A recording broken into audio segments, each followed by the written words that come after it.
ವಿದ್ಯಾರ್ಥಿಗಳೇ, ಇವತ್ತಿನ ತರಗತಿಯಲ್ಲಿ ನಾವು ಸಸ್ಯಗಳ ಮತ್ತು ಪ್ರಾಣಿಗಳ ಸಂರಕ್ಷಣೆ ಎಂಬ ಪಾಠದ ಬಗ್ಗೆ ಅಭ್ಯಾಸವನ್ನ ಮಾಡ್ತಾ ಇದ್ದೇವೆ. ಈ ಪಾಠದಲ್ಲಿ ನಾವು ಅರಣ್ಯನಾಶಕ್ಕೆ ಕಾರಣಗಳೇನು, ಅರಣ್ಯನಾಶದಿಂದ ಆಗ್ತಕ್ಕಂತಹ ಪರಿಣಾಮಗಳೇನು, ವನ್ಯಜೀವಿಗಳನ್ನ ಯಾವ ರೀತಿಯಾಗಿ ಸಂರಕ್ಷಣೆ ಮಾಡಬೇಕು, ಜೀವಿಗೋಳದ ಸಂರಕ್ಷಣೆ ಯಾವ ರೀತಿಯಾಗಿ ಮಾಡಬೇಕು, ಸಸ್ಯ ಸಂಪತ್ತು ಮತ್ತು ಪ್ರಾಣಿ ಸಂಪತ್ತನ್ನ ಯಾವ ರೀತಿಯಾಗಿ ಸಂರಕ್ಷಣೆ ಮಾಡಬೇಕು, ರಾಷ್ಟ್ರೀಯ ಉದ್ಯಾನವನ, ವನ್ಯಜೀವಿ ಧಾಮ, ಈ ಎಲ್ಲಾ ಅಂಶಗಳ ಬಗ್ಗೆ ಈ ಪಾಠದಲ್ಲಿ ನಾವು ಅಭ್ಯಾಸವನ್ನ ಮಾಡ್ತಾ ಇದ್ದೇವೆ.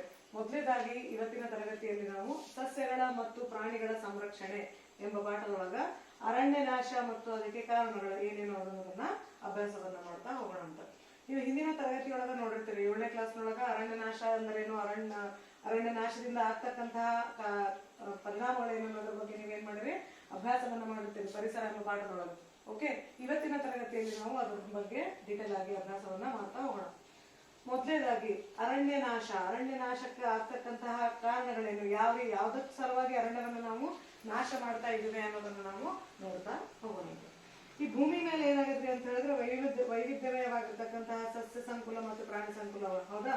ಸೊ ಅದ್ರೊಳಗೆ ಏನಾಗುತ್ತೆ ಅಂದ್ರೆ ಸಸ್ಯಗಳಲ್ಲೇ ಬಹು ವೆರೈಟೀಸ್ ಗಳನ್ನ ನಾವು ನೋಡ್ತೀವಿ. ಅದೇ ರೀತಿಯಾಗಿ ಪ್ರಾಣಿಗಳಲ್ಲೂ ಕೂಡ ಏಕಕೋಶ ಜೀವಿಗಳಾಗಿರ್ಬೋದು, ಬಹುಕೋಶೀಯ ಜೀವಿಗಳಾಗಿರ್ಬೋದು, ಹಿಂಗ ಸರಳ ಜೀವಿಗಳಿಂದ ಅನೇಕ ಸಂಕೀರ್ಣ ಜೀವಿಗಳನ್ನು ಕೂಡ ನಾವೇನ್ ಮಾಡ್ತೀವಿ, ಅಭ್ಯಾಸವನ್ನ ಮಾಡ್ತೀವಿ. ಅದನ್ನ ನಾವು ನೋಡ್ತಾ ಇರ್ತೀವಿ.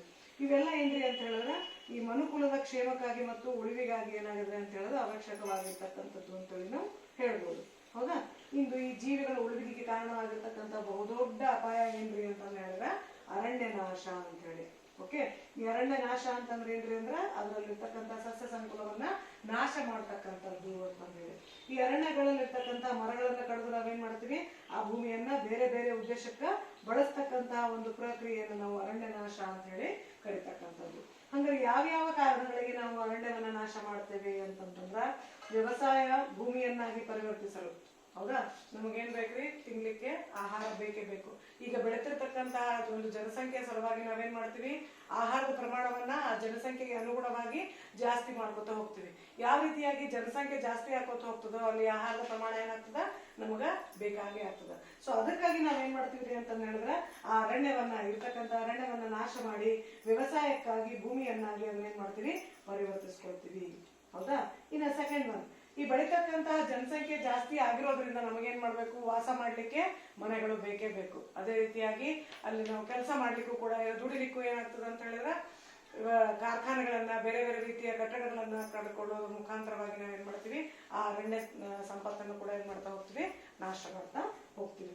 ಸೊ ಇನ್ನು ಎದ್ರ ಸಲುವಾಗಿ ಅರಣ್ಯ ನಾಶ ಮಾಡ್ತೀವಿ ನಾವು ಅಂತಂದ ಹೇಳಿದ್ರೆ ಪೀಠೋಪಕರಣಗಳನ್ನ ತಯಾರಿಸಲು ಅಥವಾ ಉರುಳಿಗಾಗಿ ನಾವು ಕಟ್ಟಿಗೆಗಳನ್ನ ಯೂಸ್ ಮಾಡ್ತೀವಿ, ಹೌದಾ? ಇದರ ಸಂಬಂಧ ಕೂಡ ಏನಾಗ್ತದ ಅಂತ ಹೇಳ್ಬೋದು, ನಾವು ಅರಣ್ಯ ನಾಶ ಆಗ್ತದ ಅಂತ ಹೇಳಿ ಹೇಳ್ಬೋದು. ಇಷ್ಟೆಲ್ಲ ಏನ್ರಿ ಅಂತ ಹೇಳಿದ್ರೆ ನಮ್ಮ ಮನುಕುಲದ ಒಳಿತಿಗಾಗಿ ನಾವು ಮಾಡ್ಕೊಳ್ತಕ್ಕಂಥದ್ದು. ಇನ್ನು ನೈಸರ್ಗಿಕವಾಗಿ ಕೂಡ ಏನಾಗ್ತವ್ರಿ ಅಂತಂದ ಹೇಳಿದ್ರೆ ಅರಣ್ಯ ನಾಶಕ್ಕೆ ಕಾರಣಗಳು ಇದ್ದೇ ಇರ್ತವ. ಅವು ಯಾವ ಅಂತ ಹೇಳ್ಬೋದು ಅಂತ ಹೇಳಿದ್ರೆ ಕಾಡ್ಗಿಚ್ಚಾಗಿರ್ಬೋದು, ತೀವ್ರತರದ ಬರಗಾಲಗಳಾಗಿರ್ಬೋದು, ಇವೆಲ್ಲ ಏನಂತಂದ ಹೇಳಿದ್ರೆ ನೈಸರ್ಗಿಕವಾಗಿ ಅರಣ್ಯ ನಾಶ ಆಗ್ಲಿಕ್ಕೆ ಕಾರಣ ಅಂತ ಹೇಳಿ ನಾವು ಹೇಳ್ಬೋದು, ಹೌದಾ? ಸೊ ಈ ರೀತಿಯಾಗಿ ಅರಣ್ಯ ನಾಶಕ್ಕೆ ನಾವು ಏನೇನ್ ಕಾರಣ ಅಂತ ಹೇಳಿ ನಾವು ನೋಡಿದ್ವಿ. ಈ ಅರಣ್ಯ ನಾಶ ಮಾಡೋದ್ರಿಂದ ಆಗ್ತಕ್ಕಂತ ಪರಿಣಾಮಗಳೇನು ಅನ್ನೋದ್ರ ಬಗ್ಗೆ ನಾವೀಗ ಅಭ್ಯಾಸವನ್ನ ಮಾಡ್ತಾ ಹೋಗೋಣ. ಭೂಮಿ ಮೇಲೆ ಈ ಸಸ್ಯದ ಪ್ರಮಾಣ ಜಾಸ್ತಿ ಇರೋದು, ಅರಣ್ಯದ ಪ್ರಮಾಣ ಜಾಸ್ತಿ ಆಗಿರೋದ್ರಿಂದ ಏನ್ರಿ ಅಂತ ಹೇಳಿದ್ರೆ ಈಗ ನಮ್ಮ ಭೂಮಿಯ ಮೇಲೆ ಇರ್ತಕ್ಕಂತಹ ವಾತಾವರಣ ಏನಾಗಿರ್ತದ ಅಂತ ಹೇಳಿದ್ರೆ ಶುದ್ಧವಾಗಿರ್ತದ, ಯಾವುದೇ ರೀತಿಯಾಗಿ ಮಾಲಿನ್ಯ ಇಲ್ಲಿ ಉಂಟಾಗಂಗಿಲ್ಲ ಅಂತ ಹೇಳಿ ಮೊದಲೇ ಪಾಯಿಂಟ್. ಓಕೆ, ಹಂಗಾರೆ ಪರಿಸರದ ಮಾಲಿನ್ಯ ಆಗ್ಲಾರ್ದಂಗ ನಾವು ರಕ್ಷಣೆ ಮಾಡ್ಬೇಕಾಗಿತ್ತು ಅಂತಂದ್ರ ಅರಣ್ಯವನ್ನ ಸಂರಕ್ಷಣೆ ಮಾಡ್ಲೇಬೇಕು. ಇಲ್ಲ ಅಂತಂದ್ರ ಆ ಪರಿಸರ ಏನಾಗಿ ಹೋಗ್ತದೆ ಅಂತ ಹೇಳಿದ್ರೆ ನಾಶ ಆಗ್ತದ. ಇದು ಒಂದು ಮುಖ್ಯವಾಗಿರ್ತಕ್ಕಂಥ ಪರಿಣಾಮ ಅಂತ ಹೇಳಿ ನಾವು ಹೇಳ್ಬೋದು. ಅಷ್ಟೇ ಅಲ್ಲದೆ ಈ ಮರ ಗಿಡಗಳನ್ನ ಕಡಿಯೋದ್ರ ಮುಖಾಂತರವಾಗಿ ಏನಾಗ್ತದೆ ಅಂತ ಹೇಳಿದ್ರೆ ನಮ್ಮ ವಾತಾವರಣ ಕಲುಷಿತಗೊಳ್ಳೋದ್ರ ಜೊತೆಗೆ ಉಷ್ಣತೆಯ ಪ್ರಮಾಣ ಕೂಡ ಏನಾಗ್ತದೆ, ಅಲ್ಲಿ ಜಾಸ್ತಿ ಆಗ್ತಾ ಹೋಗ್ತದೆ, ಹೌದಾ? ಈಗ ಜನಸಂಖ್ಯೆ ಜಾಸ್ತಿ ಆಗೋದ್ರಿಂದ ಏನಾಗ್ತದೆ ಅಂತ ಹೇಳಿದ್ರೆ ನಾವು ನಮಗೆ ಬೇಕಾಗಿರ್ತಕ್ಕಂಥ ರೀತಿಯೊಳಗೆ ಏನ್ ಮಾಡ್ತೀವಿ, ಪರಿಸರವನ್ನ ಬಳಸ್ಕೊಳ್ತಾ ಹೋಗ್ತಾ ಇದೀವಿ, ಹೌದಾ? ನಮ್ಗೆ ಕಟ್ಟಡಗಳು ಬೇಕು, ವಾಸಿಸ್ಲಿ ಮನಿ ಬೇಕು, ಉದ್ಯಾನವನಗಳು ಬೇಕು, ಪಾರ್ಕ್ ಬೇಕು. ಈ ರೀತಿಯಾಗಿ ನಮ್ಮ ಎಂಟರ್ಟೈನ್ಮೆಂಟ್ ಸಲುವಾಗೂ ಕೂಡ ನಾವೇನ್ ಮಾಡ್ತೀವಿ ಅಂತ ಹೇಳಿದ್ರೆ ಅರಣ್ಯವನ್ನ ನಾಶ ಮಾಡಿ ನಮ್ಗೆ ಹೆಂಗ್ ಬೇಕು ಆ ರೀತಿಯಾಗಿ. ಈಗ ಒಂದು ಊರದ ಅಂತ ತಿಳ್ಕೊಂಡ್ರ ಅಲ್ಲೇನಾಗ್ತದ್ರಿ, ಸಸ್ಯಗಳ ಪ್ರಮಾಣನೇ ಕಡಿಮೆ ಆಗ್ತಿರ್ತದೆ. ಎಲ್ಲಿ ನೋಡಿದ್ರಲ್ಲಿ ಏನಾಗ್ತದ, ಬೃಹತ್ ಪ್ರಮಾಣದ ಕಟ್ಟಡಗಳು ಕಾಣ್ತಾ ಹೋಗ್ತಾವ, ಹೌದಾ? ಹಿಂಗಾಗೋದ್ರಿಂದ ಏನಾಗ್ತದ ಅಂತ ಹೇಳಿದ್ರ ವಾತಾವರಣ ಏನಾಗ್ತದ್ರಿ, ಕಲುಷಿತಗೊಳ್ತದ. ಹೌದಾ. ಫಾರ್ ಎಕ್ಸಾಂಪಲ್ ಫ್ಯಾಕ್ಟ್ರೀಸ್ಗಳಿಂದ ಆಗಿರ್ಬೋದು ಅಥವಾ ವಾಹನಗಳ ಬಳಕೆಯಿಂದ ಜಾಸ್ತಿ ಆಗ್ತಕ್ಕಂಥದ್ದಾಗಿರ್ಬೋದು. ಇದರಿಂದ ಏನಾಗ್ತದೆ ಅಂತ ಹೇಳಿದ್ರೆ ವಾತಾವರಣ ನಾಶ ಆಗ್ತಾ ಹೋಗ್ತದೆ, ವಾತಾವರಣ ಕಲುಷಿತಗೊಳ್ತಾ ಹೋಗ್ತದೆ. ಸೊ ಅರಣ್ಯ ನಾಶ ಮಾಡೋದ್ರಿಂದ ಪರಿಸರ ಕೂಡ ನಾಶ ಆಗ್ತದೆ ಅನ್ನೋದು ಮೊದಲೇ ಪಾಯಿಂಟ್. ಇನ್ನ ಅರಣ್ಯ ನಾಶ ಮಾಡೋದ್ರಿಂದ ಮತ್ತೇನು ಪರಿಣಾಮಗಳು ಉಂಟಾಗ್ತಾವ ಅಂತ ಹೇಳಿದ್ರೆ ವಾತಾವರಣದಲ್ಲಿ ಉಷ್ಣತೆಯ ಪ್ರಮಾಣ ಏನಾಗ್ತಾ ಹೋಗ್ತದ್ರಿ, ಜಾಸ್ತಿ ಆಗ್ತಾ ಹೋಗ್ತದೆ. ಯಾವಾಗ ಈ ವಾತಾವರಣದಲ್ಲಿ ಇರ್ತಕ್ಕಂತಹ ಸಸ್ಯಗಳ ಪ್ರಮಾಣ ಅರಣ್ಯಗಳು ಏನಾಗ್ತಾವ ಕಡಿಮೆ ಹಾಕೋತ ಹೋದಂಗೆಲ್ಲ ಏನಾಗ್ತದೆ ಅಂತ ಹೇಳಿದ್ರೆ ಅವುಗಳ ನಮ್ಗೆ ಏನ್ ಕೊಡ್ತಾವ, ಆಮ್ಲಜನಕವನ್ನ ಕೊಡ್ತದ. ಹೌದಾ. ಜೊತೆಗೆ ಆಮ್ಲಜನಕ ಕೊಡೋದ್ರ ಜೊತೆಗೆ ವಾತಾವರಣವನ್ನ ಏನ್ ಮಾಡ್ತಾರೆ, ಅದು ತಂಪಾಗಿ ಇರ್ತಕ್ಕಂತ ಕೆಲಸವನ್ನ ಅದು ಮಾಡ್ತಕ್ಕಂಥದ್ದು ಯಾವುದು, ಅರಣ್ಯಗಳು. ಯಾವಾಗ ಅದನ್ನ ನಾಶತೆ ಪ್ರಮಾಣ ಜಾಸ್ತಿ ಹಾಕೋತ ಹೋಗ್ತದಲ್ಲ ಅವಾಗ ಏನಾಗ್ತದೆ ಅಂತ ಹೇಳಿದ್ರೆ ವಾತಾವರಣದೊಳಗೆ ಆಟೋಮೆಟಿಕ್ ಆಗಿ ಉಷ್ಣತೆ ಪ್ರಮಾಣ ಏನಾಗ್ತಾ ಹೋಗ್ತದ, ಜಾಸ್ತಿ ಹಾಕೋತ ಹೋಗ್ತದ. ಸೊ ಅರಣ್ಯಗಳ ನಾಶದಿಂದ ಎರಡನೇ ಪರಿಣಾಮ ಏನಾಗ್ತದೆ ಅಂತ ಹೇಳಿದ್ರೆ ಉಷ್ಣತೆಯ ಪ್ರಮಾಣ ಏನಾಗ್ತದೆ ಅಂತ ಹೇಳಿದ್ರೆ ಜಾಸ್ತಿ ಆಗ್ತದ. ನಮಗ ಬದುಕಲಿಕ್ಕೆ ಏನಾಗ್ತದ್ರಿ, ಆರಾಮಾಗಿ ಕಂಫರ್ಟಬಲ್ ಆಗಿ ಬದುಕಲಿಕ್ಕೆ ಇಲ್ಲಿ ಸಾಧ್ಯ ಆಗಂಗಿಲ್ಲ. ಓಕೆ.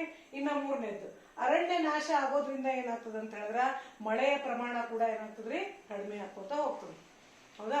ವಾತಾವರಣದೊಳಗೆ ಉಷ್ಣತೆ ಪ್ರಮಾಣ ಜಾಸ್ತಿ ಆಯ್ತು ಅಂತಂದ್ರ ಮಳೆಯ ಪ್ರಮಾಣ ಆಟೋಮೆಟಿಕ್ ಆಗಿ ಏನಾಗ್ತದ್ರಿ, ಕಡಿಮೆ ಹಾಕೋತಾ ಹೋಗ್ತದೆ. ಮಳೆಯ ಪ್ರಮಾಣ ಕಡಿಮೆ ಆಯ್ತು ಅಂತಂದ್ರ ಇಂಡೈರೆಕ್ಟ್ ಆಗಿ ನಮ್ಗೆ ಏನ್ ಶುರು ಆಗ್ತಾವ ಪ್ರಾಬ್ಲಮ್ಸ್, ಅಲ್ಲೇ ಆಹಾರವನ್ನ ಬೆಳಿಲಿಕ್ಕೆ ನಮ್ಗೆ ಏನ್ ಬೇಕು, ಮುಖ್ಯವಾಗಿ ಮಳೆ ಬೇಕೇ ಬೇಕು.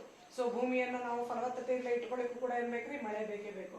ಇಂಡೈರೆಕ್ಟ್ಲಿ ಏನಾಗ್ತದೆ ಅಂತ ಹೇಳಿದ್ರೆ ನಮಗಲ್ಲಿ ಆಹಾರದ ಒಂದು ಕೊರತೆ ಉಂಟಾಗ್ಲಿಕ್ಕೆ ಶುರುವಾಗ್ತದೆ. ಇದು ಮೂರನೇ ಪಾಯಿಂಟ್. ಅರಣ್ಯ ನಾಶದಿಂದ ಏನಾಗ್ತದ್ರಿ ಹಂಗಾರ ಮಳೆಯ ಪ್ರಮಾಣ ಕೂಡ ಏನಾಗ್ತದ, ಕಡಿಮೆ ಆಗೋತಾ ಹೋಗ್ತದ ಅಂತಂದೇಳಿ. ಈ ರೀತಿಯಾಗಿ ಮಳೆಯ ಪ್ರಮಾಣ ಕಡಿಮೆ ಆಗೋದ್ರಿಂದ ಏನಾಗ್ತದ ಅಂತ ಹೇಳಿದ್ರೆ ಭೂಮಿ ಎಲ್ಲ ಏನಾಗ್ತದ, ಬಂಜರ್ ಹಾಕೋತ ಹೋಗ್ತದ. ಹೌದಾ. ಜೊತೆಗೆ ಅಲ್ಲಿ ಮಣ್ಣಿನ ಸವಕಳಿ ಆಗ್ತಕ್ಕಂತ ಒಂದು ಪರಿಣಾಮಗಳು ಕೂಡ ಜಾಸ್ತಿ ಆಗ್ತದ. ಮಣ್ಣಿನ ಸವಕಳಿ ಯಾಕೆ ಆಗ್ತದ ಅಂತ ಹೇಳಿದ್ರೆ ಈ ಅರಣ್ಯಗಳು ಏನ್ ಮಾಡ್ತಾವ, ತಮ್ಮ ಬೇರಿನ ಮುಖಾಂತರವಾಗಿ ಆ ಸಸ್ಯಗಳು ಅಥವಾ ಮರಗಳು ಬೇರಿನ ಮುಖಾಂತರವಾಗಿ ಏನಾಗ್ತದೆ ಅಂತ ಹೇಳಿದ್ರೆ ಮಣ್ಣನ್ನ ಹಿಡಿದಿಟ್ಕೊಂಡಿರ್ತದೆ. ಯಾವಾಗ ಇದರ ಪ್ರಮಾಣ ಕಡಿಮೆ ಹಾಕೋತ ಬಂದಂಗೆಲ್ಲ ಆಗ್ತದಂದ್ರ ಆ ಮಣ್ಣು ಏನಾಗ್ತಾ ಹೋಗ್ತದ್ರಿ, ಸಡಿಲ್ ಹಾಕೋತ ಹೋಗ್ತದ. ಸಡಿಲ್ ಆದಂಗೆಲ್ಲ ಮ್ಯಾಲಿನ ಮಣ್ಣು ಫಲವತ್ತತೆಯಿಂದ ತುಂಬಿರ್ತಕ್ಕಂತ ಮಣ್ಣು ಏನಾಗ್ತದ, ಸವಕಳಿ ಹಾಕೋತ ಹೋಗ್ತದ. ಸೊ ಈ ರೀತಿ ಸವಕಳಿ ಆಗೋದ್ರಿಂದ ಫಲವತ್ತತೆಯಿಂದ ಕೂಡಿರ್ತಕ್ಕಂಥ ಮಣ್ಣಿನ ಪ್ರಮಾಣ ಕೂಡ ಏನಾಗ್ತದಲ್ಲೇ ಕಡಿಮೆ ಆಗ್ತದೆ. ಹಂಗಾರೆ ನಾಲ್ಕನೇ ಪರಿಣಾಮ ಏನ್ರಿ, ಅರಣ್ಯ ನಾಶದಿಂದ ಮಣ್ಣಿನ ಸವಕಳಿ ಕೂಡ ಉಂಟಾಗ್ತಕ್ಕಂಥದ್ದು. ಈ ಸವಕಳಿಗಳು ಉಂಟಾಗಿ ಏನಾಗ್ತದೆ ಅಂತಂದ ಹೇಳಿದ್ರೆ ಆ ಫಲವತ್ತತೆಯ ಹೊಂದಿರ್ತಕ್ಕಂಥ ಭೂಮಿಯ ಪ್ರಮಾಣ ಕಡಿಮೆ ಹಾಕೋತ ಹೋಗ್ತದೆ. ಕ್ರಮೇಣ ಈ ಫಲವತ್ತಾಗಿರ್ತಕ್ಕಂಥ ಪ್ರದೇಶ ಏನಾಗ್ತದೆ ಅಂತ ಹೇಳಿದ್ರೆ ಮರುಭೂಮಿಯಾಗಿ ಮಾರ್ಪಾಡಾಗ್ತದ. ಈ ರೀತಿಯಾಗಿ ಫಲವತ್ತತೆಯಿಂದ ಕೂಡಿರ್ತಕ್ಕಂತಹ ಪ್ರದೇಶ ಮರುಭೂಮಿಯಾಗಿ ಮಾರ್ಪಾಡಾಗ್ತಕ್ಕಂತ ಒಂದು ಕ್ರಿಯೆಗೆ ಮರುಭೂಮೀಕರಣ ಅಂತ ಹೇಳಿ ಕರಿತಕ್ಕಂಥದ್ದು. ಓಕೆ. ಇದೆಲ್ಲ ಏನ್ರಿ ಅಂತ ಹೇಳಿದ್ರೆ ಅರಣ್ಯ ನಾಶದಿಂದ ಆಗ್ತಕ್ಕಂತ ಪರಿಣಾಮ ಅಂತ ಹೇಳಿ ನಾವು ಹೇಳ್ಬೋದು. ಓಕೆ. ಇನ್ನು ಅರಣ್ಯದಿಂದ ನಾಶದಿಂದ ಆಗ್ತಕ್ಕಂತ ಪರಿಣಾಮಗಳು ಏನೇನು ಅಂತ ಹೇಳಿದ್ರೆ ನೈಸರ್ಗಿಕ ವಿಕೋಪಗಳಾಗ್ಬೋದು. ಏನೇನು, ಫಾರ್ ಎಕ್ಸಾಂಪಲ್ ಪ್ರವಾಹಗಳಾಗಿರ್ಬೋದು, ಬರಗಾಲ ಹೆಚ್ಚಾಗ್ತಕ್ಕಂತಹ ಒಂದು ಸಂಭವವಾಗಿರ್ಬೋದು. ಈ ರೀತಿಯಾಗಿ ಕೂಡ ಏನಾಗ್ತದೆ ಅಂತ ಹೇಳಿದ್ರೆ ಅರಣ್ಯ ನಾಶದಿಂದ ಆಗ್ತಕ್ಕಂಥದ್ದು ಪರಿಣಾಮ ಅಂತ ಹೇಳ್ಬೋದು. ಇನ್ನು ವಾತಾವರಣದೊಳಗೆ ಏನಾಗ್ತದೆ ಅಂತ ಹೇಳಿದ್ರೆ ಕಾರ್ಬನ್ ಡೈಆಕ್ಸೈಡ್ ಪ್ರಮಾಣ ಜಾಸ್ತಿ ಆಗ್ತದ. ಜೊತೆಗೆ ಅಂತರ್ಜಲದ ಮಟ್ಟ ಏನಾಗ್ತಾ ಹೋಗ್ತದ್ರಿ, ಕುಸಿತಾ ಹೋಗ್ತದ. ಒಟ್ಟಾರೆಯಾಗಿ ನಾವ್ ಹೇಳ್ಬೇಕು ಅಂತಂದ್ ಹೇಳಿದ್ರ ಈ ಅರಣ್ಯ ನಾಶದಿಂದ ಏನಾಗ್ತದೆ ಅಂತ ಹೇಳಿದ್ರ ಪರಿಸರದಲ್ಲಿ ಇರ್ತಕ್ಕಂತಹ ಸಮತೋಲನ ಏನಾಗ್ತದೆ ಅಂತ ಹೇಳಿದ್ರೆ ಹಾಳಾಗ್ತಕ್ಕಂಥದ್ದು. ಆದ್ದರಿಂದ ಈ ಅರಣ್ಯ ನಾಶ ಆಗ್ಲಾರ್ದಂಗ ನಾವೇನ್ ಮಾಡ್ಬೇಕು ಅಂತ ಹೇಳಿದ್ರೆ ಕ್ರಮಗಳನ್ನ ಕೈಗೊಳ್ತಾ ಹೋಗ್ಬೇಕು. ಇನ್ನೊಂದ್ಸಲ ರಿಪೀಟ್ ಮಾಡ್ತೀನಿ ನೋಡ್ರಿ. ಅರಣ್ಯ ನಾಶದ ಪರಿಣಾಮಗಳು, ಅರಣ್ಯ ನಾಶದಿಂದ ಆಗ್ತಕ್ಕಂತ ಪರಿಣಾಮಗಳು ಯಾವ್ಯಾವ ಅನ್ನೋದನ್ನ ನಾವು ಮತ್ತೊಂದ್ಸಲ ನೋಡ್ತಾ ಹೋಗೋಣ ಅಂತ ಲಕ್ಷ ಕೊಟ್ಟು ಕೇಳ್ರಿ. ಅರಣ್ಯ ನಾಶದಿಂದ ಏನಾಗ್ತದೆ ಅಂತ ಹೇಳಿದ್ರೆ ನೈಸರ್ಗಿಕ ವಿಕೋಪಗಳಾಗ್ತವ, ಪ್ರವಾಹಗಳಾಗಿರ್ಬೋದು, ಬರಗಾಲಗಳಾಗಿರ್ಬೋದು, ಹೆಚ್ಚತಕ್ಕಂತಹ ಸಂದರ್ಭಗಳು ಬರ್ತಾವ.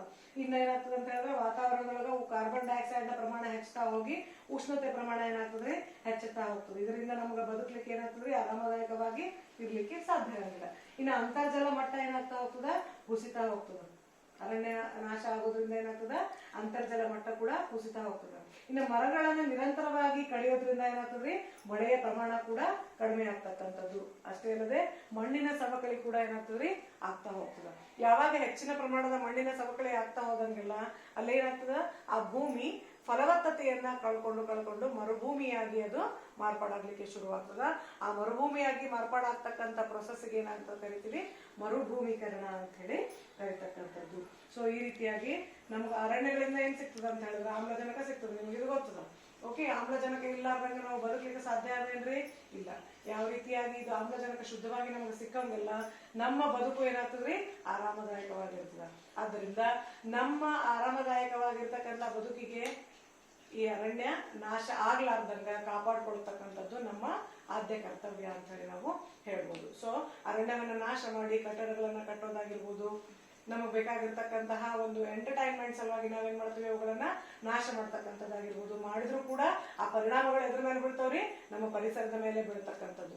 ಪರಿಸರದ ಮೇಲೆ ಇದರ ಪರಿಣಾಮ ಆಯ್ತು ಅಂತಂದ್ರ ಅಲ್ಲಿ ಯಾವುದೇ ರೀತಿಯ ಸಮತೋಲನ ಏನಾಗ್ತದ್ರಿ ಉಂಟಾಗಂಗಿಲ್ಲ, ಅಲ್ಲಿ ಅಸಮತೋಲನ ಉಂಟಾಗ್ತಾ ಹೋಗ್ತದೆ.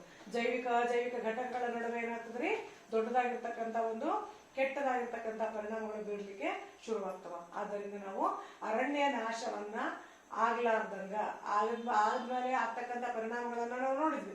ಸೊ ಅರಣ್ಯ ನಾಶ ಆಗ್ಲಾರ್ದಂಗ ನಾವೇನ್ ಮಾಡ್ಬೇಕ್ರಿ ಅದನ್ನ ಸಂರಕ್ಷಣೆ ಮಾಡ್ತಕ್ಕಂಥದ್ದು ನಮ್ಮ ಕರ್ತವ್ಯ ಅಂತ ಹೇಳಿ ನಾವು ಹೇಳ್ತಕ್ಕಂಥದ್ದು. ಸೊ ಇವತ್ತಿನ ತರಗತಿಯೊಳಗೆ ನೀವೇನ್ ಮಾಡಿದ್ರಿ, ಈ ಸಸ್ಯಗಳು ಮತ್ತು ಪ್ರಾಣಿಗಳ ಸಂರಕ್ಷಣೆ ಎಂಬ ಲೆಸನ್ ಒಳಗ ಅರಣ್ಯ ನಾಶ ಅಂದ್ರೆ ಏನಂತ ಹೇಳಿ ನೋಡಿದ್ರಿ. ಅರಣ್ಯ ನಾಶ ಅಂದ್ರೆ ಏನ್ರಿ ಅಂತ ಹೇಳಿದ್ರ ಜೀವಿಗಳ ಉಳಿವಿಕೆಗೆ ಎದುರಾಗಿರ್ತಕ್ಕಂಥ ಇದೊಂದು ದೊಡ್ಡದಾಗಿರ್ತಕ್ಕಂಥ ಸಮಸ್ಯೆ. ಅಲ್ಲಿ ಏನಾಗ್ತದೆ ಅಂತ ಹೇಳಿದ್ರೆ ಭೂಮಿಯ ಆ ಮರಗಳನ್ನೆಲ್ಲ ಕಡಿದು ಭೂಮಿಯನ್ನ ಬೇರೆ ಬೇರೆ ಉದ್ದೇಶಗಳಿಗೆ ಬಳಸ್ತಕ್ಕಂಥ ಒಂದು ಕ್ರಿಯೆಗೆ ಅರಣ್ಯ ನಾಶ ಅಂತ ಹೇಳಿ ಕರಿತೀವಿ. ಅದಕ್ಕೆ ಅರಣ್ಯ ನಾಶ ಆಗೋದ್ರಿಂದ ಆಗ್ತಕ್ಕಂಥ ಪರಿಣಾಮಗಳು ಏನಾದನ್ನು ಕೂಡ ನಾವು ಈಗ ಚರ್ಚೆಯನ್ನ ಮಾಡಿದ್ವಿ. ಸೊ ಮುಂದಿನ ತರಗತಿಯೊಳಗೆ ನಾವು ಈ ಅರಣ್ಯ ನಾಶ ಆದಾಗ ಅದನ್ನ ಆಗ್ಲಾರ್ದಂಗ ನಾವು ಯಾವ ರೀತಿಯಾಗಿ ತಡೆಗಟ್ಟಬೇಕು ಅನ್ನೋದನ್ನ ನೆಕ್ಸ್ಟ್ ಕ್ಲಾಸ್ ಒಳಗೆ ನಾವು ಅಭ್ಯಾಸವನ್ನು ಮಾಡೋಣ ಅಂತ ಕ್ವಶನ್ಸ್ ತಗೊಳ್ರಿ. ಅರಣ್ಯ ನಾಶ ಎಂದರೇನು? ಅರಣ್ಯ ನಾಶ ಎಂದರೇನು? ಸೆಕೆಂಡ್ ಕ್ವಶನ್, ಮರುಭೂಮೀಕರಣ ಎಂದರೇನು? ಸೆಕೆಂಡ್ ಕ್ವಶನ್, ಮರುಭೂಮೀಕರಣ ಎಂದರೇನು? ನೆನ್ಪಿಟ್ಕೊಳ್ರಿ, 1 ಮಾರ್ಕ್ಸಿಗೆ ಬರ್ತದೆ ಇದು ಮರುಭೂಮೀಕರಣ ಎಂದರೇನು ಅಂತೇಳಿ. ಮರುಭೂಮೀಕರಣ ಅಂದ್ರೆ ಏನಂತ ಬರೀಬೇಕು? ಫಲವತ್ತಾಗಿರ್ತಕ್ಕಂಥ ಪ್ರದೇಶ ಏನಾಗ್ತದೆ ಅಂತ ಹೇಳಿದ್ರೆ ಅರಣ್ಯ ನಾಶದಿಂದ ಮರುಭೂಮಿಯಾಗಿ ಮಾರ್ಪಡ್ಲಿಕ್ಕೆ ಶುರು ಆಗ್ತದೆ. ಈ ರೀತಿ ಆಗಿರ್ತಕ್ಕಂಥ ಒಂದು ಪ್ರೊಸೆಸ್ಗೆ ಏನಂತ ಕರಿತೀವಿ? ಮರುಭೂಮೀಕರಣ ಅಂತೇಳಿ ಕರಿತಕ್ಕಂಥದ್ದು. 1 ಮಾರ್ಕ್ಸಿಗೆ ಇದು ಕ್ವಶನ್ ಬರ್ತದ. ಲಾಸ್ಟ್ ಕ್ವಶನ್ ಇದು 2 to 4 ಮಾರ್ಕ್ಸಿಗೆ ಬರ್ತಕ್ಕಂಥದ್ದು. 2 ಮಾರ್ಕ್ಸಿಗೆ ಕೇಳಿದ್ರೆ 4 ಕಾರಣಗಳನ್ನ ಬರೀಬೇಕು. 4 ಮಾರ್ಕ್ಸಿಗೆ ಕೇಳಿದ್ರೆ ನೀವು 6ಕ್ಕಿಂತ ಹೆಚ್ಚಾಗಿ ಬರೀಬೇಕು. ಅರಣ್ಯ ನಾಶದ ಪರಿಣಾಮಗಳನ್ನು ತಿಳಿಸಿ. ಲಾಸ್ಟ್ ಕ್ವಶನ್, ಅರಣ್ಯ ನಾಶದ ಪರಿಣಾಮಗಳನ್ನ ತಿಳಿಸಿ. ನೆನ್ಪಿಟ್ಕೊಳ್ರಿ, 2 ಮಾರ್ಕ್ಸ್ ಕೇಳಿದ್ರೆ ಎಷ್ಟು ಕಾರಣಗಳನ್ನ ಬರೀಬೇಕು? ಪರಿಣಾಮಗಳನ್ನ 4 ಬರೀಬೇಕು. ಅದಕ್ಕಿಂತ ಜಾಸ್ತಿ ಮಾರ್ಕ್ಸ್ 4 ಮಾರ್ಕ್ಸ್ಗೆ ಏನಾರ ಬಂತು ಅಂತಂದ್ರ 6ಕ್ಕಿಂತ ಹೆಚ್ಚಿನ ಕಾರಣಗಳನ್ನ ನೀವಲ್ಲಿ ಕೊಡ್ಬೇಕಾಗ್ತದೆ. ಇನ್ನೊಂದ್ಸಲ ರಿಪೀಟ್ ಮಾಡ್ತೀನಿ ನೋಡ್ರಿ. ಅರಣ್ಯ ನಾಶದ ಪರಿಣಾಮಗಳನ್ನು ತಿಳಿಸಿ. ಓಕೆ, ಮುಂದಿನ ತರಗತಿಯಲ್ಲಿ ನಾವು ಇದರ ಮುಂದಿನ ಭಾಗವನ್ನ ಅಭ್ಯಾಸವನ್ನು ಮಾಡೋಣ ಅಂತ. ಕರೆಕ್ಟ್ ಆಗಿ ಕೊಟ್ಟಿರ್ತಕ್ಕಂಥ ಕ್ವಶನ್ಸ್ ನೀವು ಕ್ಲಾಸ್ ವರ್ಕ್ ನಲ್ಲಿ ಬರಿತಾ ಹೋಗ್ಬೇಕು.